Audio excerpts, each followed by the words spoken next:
Hi friends, എല്ലാവർക്കും സ്മിതാസ് cooking വേൾഡിലേക്ക് സ്വാഗതം. ഇന്ന് വളരെ സിമ്പിൾ ആയിട്ടുള്ള ഒരു ഈവനിങ് സ്നാക്കാണ് ഉണ്ടാക്കുന്നത് കേട്ടോ. ബീൻസ് ഫ്രൈ ആണ് ഉണ്ടാക്കുന്നത്. എന്നാൽ എങ്ങനെയാണ് തയ്യാറാക്കുന്നത് നോക്കാം. ബീൻസ് ഫ്രൈ ഉണ്ടാക്കുന്നതിന് വേണ്ടിയിട്ട് ഞാൻ 20 ബീൻസ് ആണ് എടുത്തിട്ടുള്ളത്. നന്നായിട്ട് കഴുകിയതിന് ശേഷം അതിൻ്റെ നാരെല്ലാം കളഞ്ഞിട്ട് എല്ലാം നടുകി മുറിച്ചെടുത്തതാണ് കേട്ടോ. ഇതുപോലെ വേണം മുറിച്ചെടുക്കാം. അപ്പോൾ ആദ്യം ബീൻസ് ഒന്ന് വേവിച്ചെടുക്കാം. അതിന് ചീനച്ചട്ടിയാണ് ഞാൻ എടുത്തിട്ടുള്ളത്. അതിലേക്ക് ഇട്ട് കൊടുക്കാം. ഇതിലേക്ക് ഒരു 1/4 ടീസ്പൂൺ മഞ്ഞൾപ്പൊടി, ആവശ്യത്തിനുള്ള ഉപ്പ്, വേവാൻ ആവശ്യമായിട്ടുള്ള വെള്ളം കൂടി ഒഴിച്ചിട്ട് വേവിച്ചെടുക്കാം. ബീൻസിന് അധികം വേവൊന്നുമില്ല കേട്ടോ, പെട്ടെന്ന് തന്നെ വെന്ത് കിട്ടും. ഇളക്കി കൊടുക്കാം. സ്റ്റവ് ഞാൻ കത്തിച്ചിട്ടില്ല കേട്ടോ, സ്റ്റവ് കത്തി. ബീൻസ് എല്ലാം പാകത്തിന് വെന്താണ് ഇരിക്കുന്നത്. വെള്ളം എല്ലാം വറ്റിയിട്ടുണ്ട് കേട്ടോ. ഇത് മതിയാവും. ഫ്ലെയിം ഓഫ് ചെയ്യാം. ഇനി ഇതിലേക്ക് ഒരു ബാറ്റർ തയ്യാറാക്കാം. അതിന് വേണ്ടിയിട്ട് ഞാൻ ഒരു 3 ടേബിൾ സ്പൂൺ നിറയെ എടുത്തിട്ടുണ്ട് കേട്ടോ.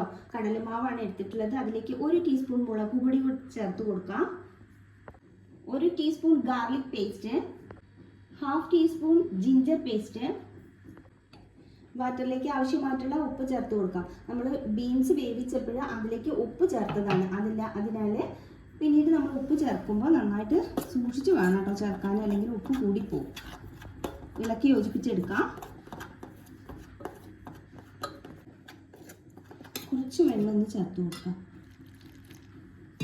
നല്ല തിക്കായിട്ടുള്ള ഒരു ബാറ്ററാണ് നമുക്ക് ആവശ്യമുള്ളത്.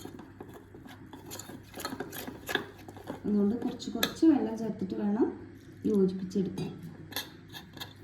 ചാനൽ ആദ്യമായിട്ടാണ് കാണുമെങ്കിൽ സബ്സ്ക്രൈബ് ചെയ്യാൻ മറക്കരുത്. തൊട്ടടുത്തുള്ള ബെല്ലൈക്കൺ കൂടി ക്ലിക്ക് ചെയ്യുന്ന 3 ഓപ്ഷൻ കാണാൻ ഓൾ വേണം സെലക്ട് ചെയ്യുക. എങ്കിൽ മാത്രമേ ഞാൻ പുതിയ വീഡിയോ അപ്ലോഡ് ചെയ്യുമ്പോൾ നോട്ടിഫിക്കേഷൻ ലഭിക്കുകയുള്ളൂ.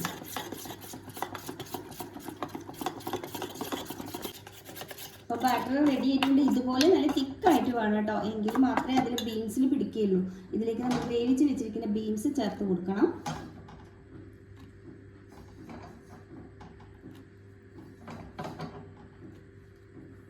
യോജിപ്പിച്ചെടുക്കാം. കൈകൊണ്ട് വേണമെങ്കിലും ചെയ്യാം കേട്ടോ. ഞാനിപ്പോൾ സ്പൂൺ എടുത്തുന്നേ ഉള്ളൂ.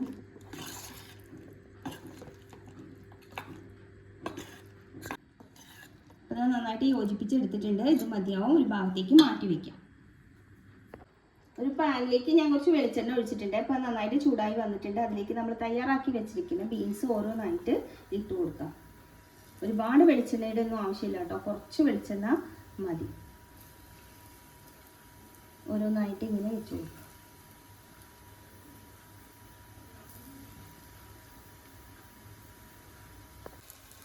ഒരു സൈഡ് ആവുമ്പോൾ മറച്ചിട്ട് കൊടുക്കാം.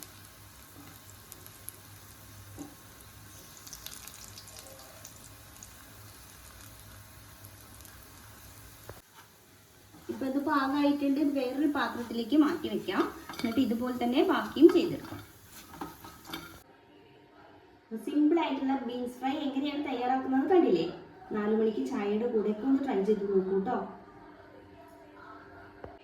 വീഡിയോ ഇഷ്ടമായെങ്കിൽ ലൈക്ക് ചെയ്യാനും ഷെയർ ചെയ്യാനും കമൻറ്റ് ചെയ്യാനും ഒന്നും മറക്കരുത്. Thank you.